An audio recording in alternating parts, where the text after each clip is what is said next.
ఉగాది సందర్భంగా ఇంత మంచి కార్యక్రమాన్ని నిర్వహిస్తున్న పెద్దపల్లి జిల్లా స్వర్ణకార సంఘం వారికి నా ధన్యవాదాలు.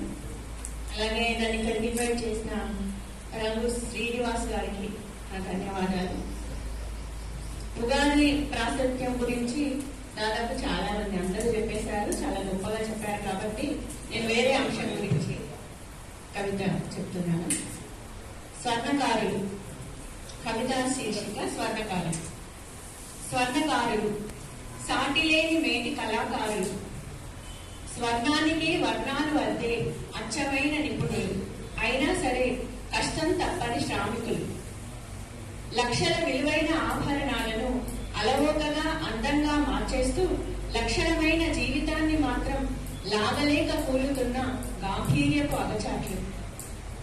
వీసమంత పసిడికి సైతం సొగసులతో విలువను పెంచుతూ బ్రతుకు బాటలో ముళ్లను మాత్రం ఇసుమంతైనా కదిలించలేక గాయాల పయనంలో మాయమవుతున్న బాటసారులు.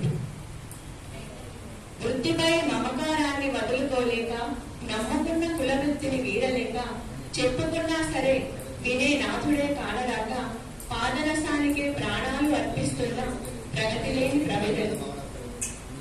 విలువలేని ఇనుము పుత్తడి పూతలను అడ్డుకొని అద్దాల మేడల్లో అమరుతుంటే ఆదరణ కరువై, సంపాదన కరువై, నమ్ముకున్న నీడలోనే కుమ్ముతూ విలువలకు బలైపోతున్న వీర బ్రహ్మేంద్రుని వారసులు.